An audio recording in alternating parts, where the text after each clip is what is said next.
metaphysics or whatever you want to call it, but it's very, very simple. Listen to this. Every time I have a concept,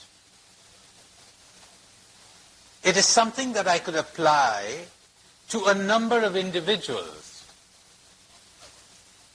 We're not talking about a concrete particular name like Mary or John, which doesn't have a meaning. But when I have a concept, all other words are words that apply to any number of individuals, countless individuals. Concepts are universal. For instance, I say tree, or I say leaf. Now the word leaf could be applied to every single leaf on that tree. You have the same word for all those individuals.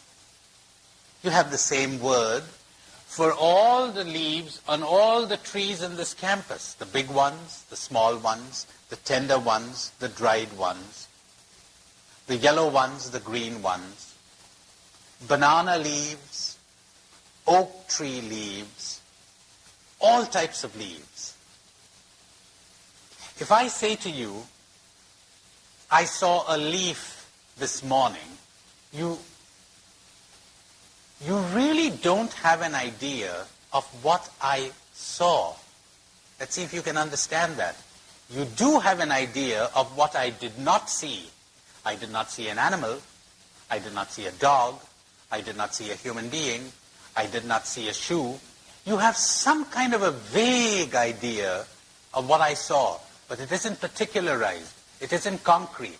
The Spanish philosopher Unamuno says, man, human being. But let's stick to man.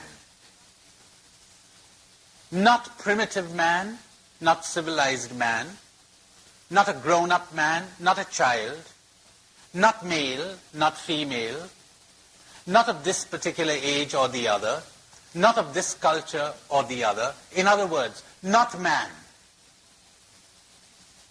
Because the human being is found concrete. You never find a universal human being like your concept. Your concept points. But it is never entirely accurate. It misses uniqueness. It misses concreteness. For the concept is universal. And when I give you a concept, I give you something. And yet, how little it is I have given you. So, the concept, so valuable, so useful for science. For instance, if I said of every one of us here that we are animals, that would be perfectly accurate. But you know, we're something more than animals. And so if I said, Mary Jane is an animal, that's true. But since I've omitted something essential to her, it's false. It does her an injustice. And when I call you a woman, that's true. But there are lots of things in you that don't fit into that concept. You are this particular, concrete, unique woman. That can only be experienced. It cannot be conceptualized. That I've got to see for myself. I've got to experience for myself. I've got to intuit for myself. The individual can be intuited, cannot be conceptualized. It's beyond the thinking mind. Lots of you would probably be proud to be called Americans, as lots of Indians, foolishly I think, would be proud to be called Indians. Because what is American? What is Indian? It's a convention. It's not part of your nature. But never mind about that now. And yet, even if you were proud to be called an American, if someone said to me, in reply to my question, "Who's Claire?" And he says, Claire, she's an American. Oh, American? Ah, well, I know. Hey, she was quite proud to be an American. But when I said American, I know, she feels insulted. Say, wait a minute, you really don't know. All you got is a label. You don't know me. See what I mean? The concept always omits something extremely important, something precious that is found in reality, which is concreteness, uniqueness. Very important to understand that as you recall that the word, the concept, is not the thing.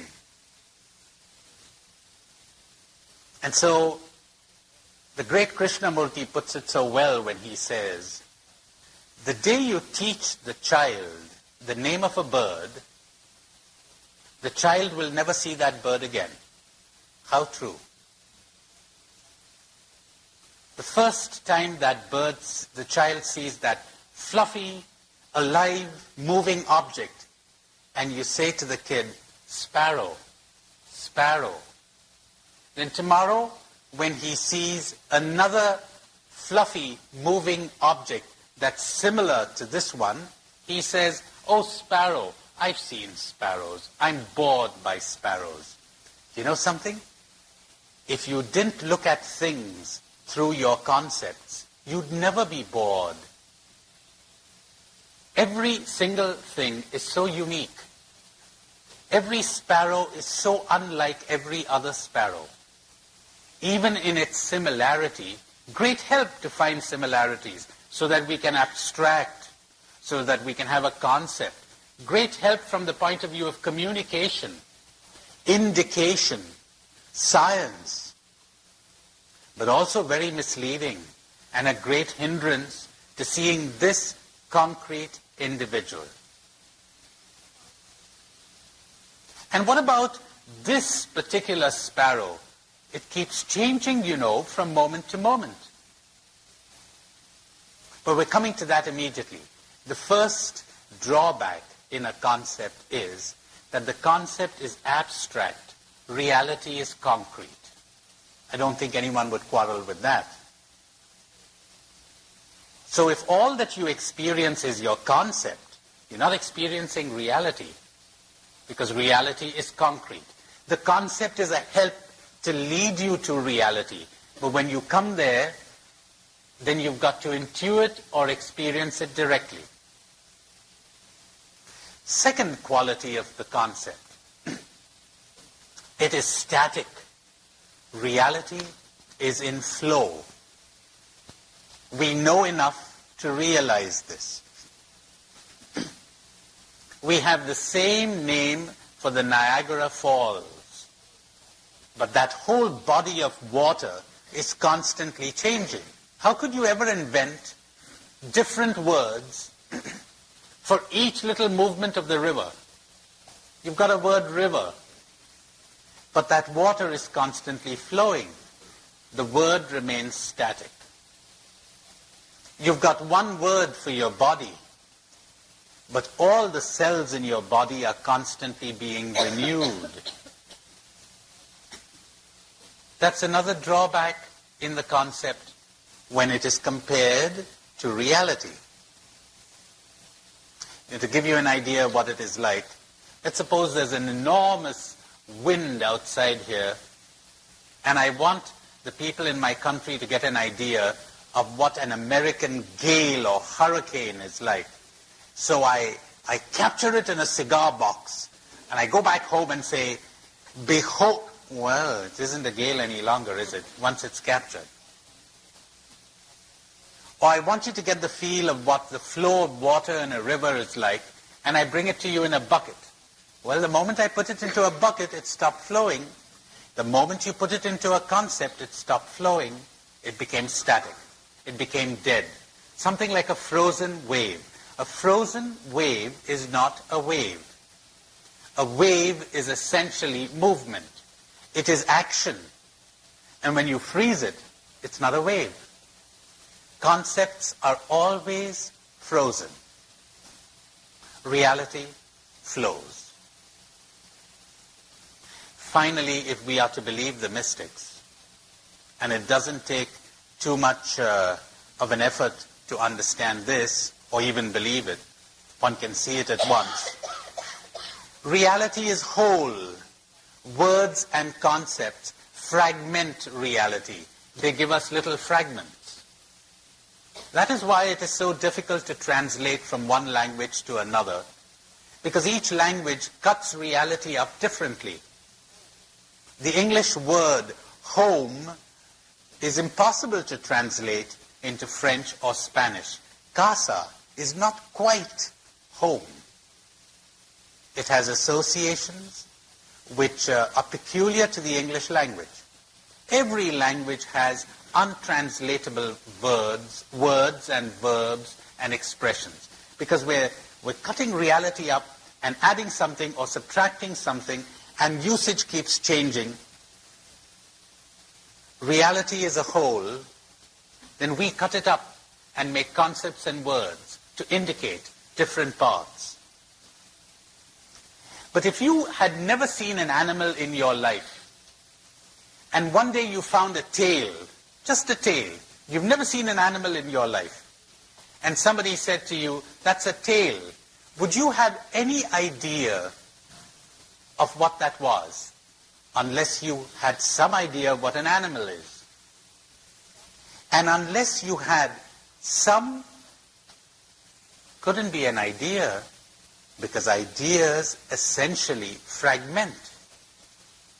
Some vision, intuition, experience of reality as a whole. Would you really know what each fragment means? This is what the mystics are perpetually telling us. Words cannot give you reality. They only point. They only indicate. You use them as pointers to get to reality. But once you get there, you cannot, your concepts are helpless. Like the dispute that a Hindu priest had with a philosopher who claimed that the final barrier to God was the word God, the concept God. So he went to debate with him. And the philosopher replied, the ass that you mount and that you use to get to a house is not the means by which you enter the house. You've got to dismount. You use the concept to get there. Then you dismount. You get beyond it. Now, you don't need to be a mystic to understand this, that reality is something that cannot be captured by words or concepts. If you would understand, if you would know what reality is, you would have to know beyond knowing. Do those words ring a bell? Those of you who are familiar with the cloud, you've got to go beyond knowing. You've got to know beyond concepts, beyond words. Poets, painters, mystics, the great philosophers, they have intimations of this, intuitions of this. Now comes the big part. Let's suppose that one day I'm watching a tree. Until now, every time I saw a tree, I said, well, you know, tree. But today when I'm looking at the tree, I don't see a tree. At least, I don't see what I've been accustomed to seeing. Suddenly I see something with the freshness of the vision of the child. There's no word for it. I see something that's unique, that's flowing, that's whole and not fragmented.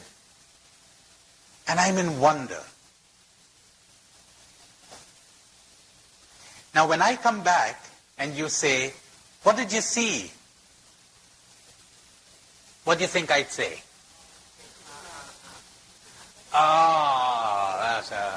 No word for it. There is no word for reality. Because as soon as I put a word to it, we're back into concepts again. I could tell you a story, and if you have the sense of a mystic, you might get a clue to what I'm talking about. But I cannot give you a description. My dears, if I cannot express this reality that I experience or intuit when I look at a tree, when you talk about expressing God, what are you talking about? If I cannot express this reality that is visible to my senses, when I penetrate, I get beyond words and concepts and see, how does one express what cannot be seen by the eye or the ear? How does one find a word for it? Are you beginning to understand what Thomas Aquinas, Augustine, and all of them were saying? What the church teaches constantly when she says God is mystery, unintelligible to the human mind. What the great Karl Rahner said in one of his last letters when he wrote to a young German drug addict who wrote to him for advice and talked to him about God. He says, you, theologian, you talk about God. How could this God be relevant in my life? How could I get rid of my drug? And Rahner says to him, I must confess to you, in all honesty, that for me, God is, and has always been, absolute mystery. I do not understand what God is. No one can. We have intimations, inklings, that we falteringly, inadequately attempt to put into words. But there is no word for it. There is no sentence for it. I'm talking to a group of theologians in London, I think it was. He said to them, the task of the theologian is to explain everything through God, and to explain God as unexplainable. Unexplainable. Mystery. One doesn't know. One cannot say. One says, And when one reveals God, one is using words, is not one. One is using concepts. And once again, all the great mystics in the Catholic Church, in all the Christian churches, in all the religions are telling us those words are pointers. They're not descriptions. They don't fit. They indicate. They give you a clue. Now, tragically, people fall into idolatry because they think that where God is concerned, the word is the thing. Now, how could you get so crazy? Can you be crazier than that? That where human beings are concerned, and trees and leaves and plants and animals, the word is not the thing. But where God is concerned, the word is the thing? What are you talking about? That's why I told you last night about that famous, internationally known scripture scholar who attended this course of mine in San Francisco a couple of years ago and said to me, my God, after listening to you, I understand that I've been an idol worshiper all my life. And as I said to you last night, he said this right out in the open there. Big man. It never struck me that I had been an idol worshiper.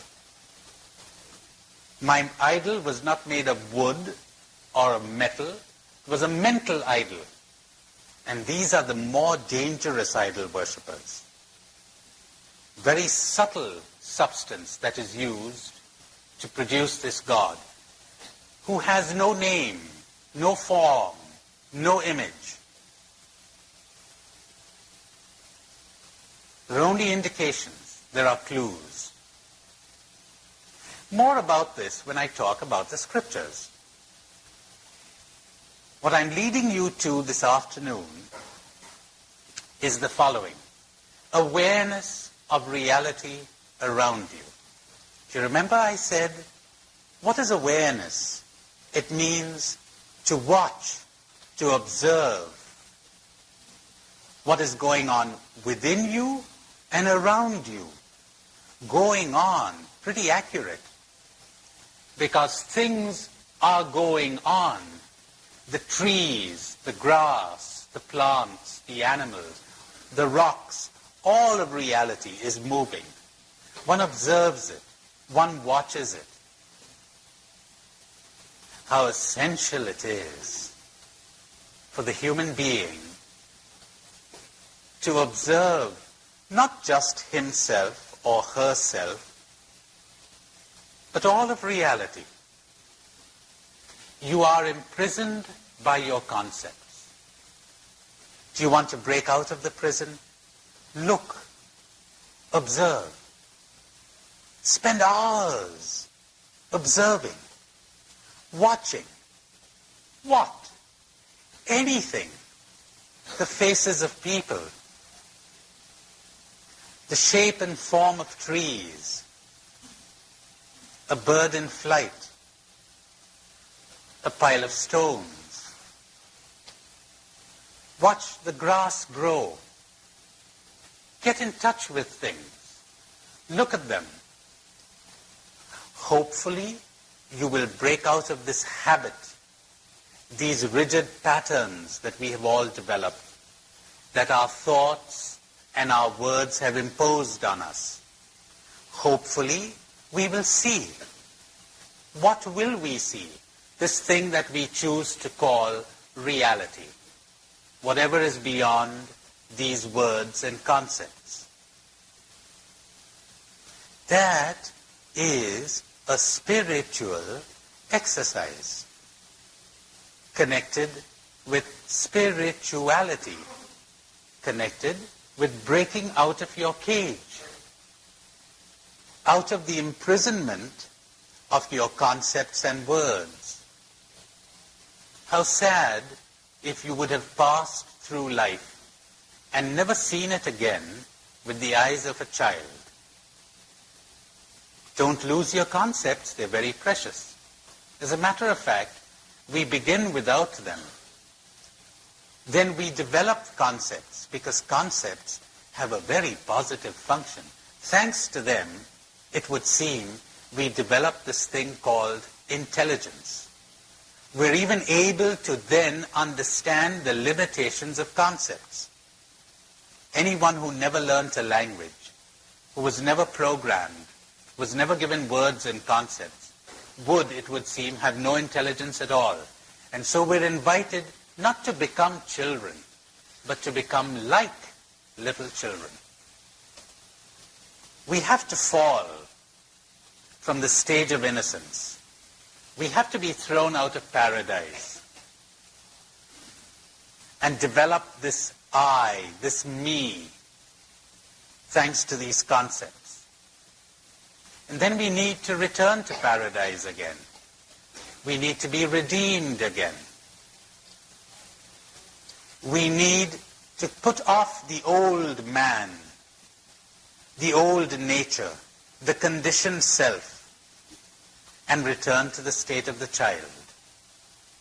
But without being children anymore.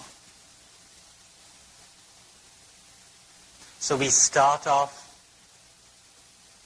looking at reality in wonder. But it isn't the intelligent wonder of the mystic. It's the formless wonder of the child. Then the wonder dies and is replaced by boredom as we develop language and words and concepts. Then hopefully, if we're lucky, we return to the wonder again.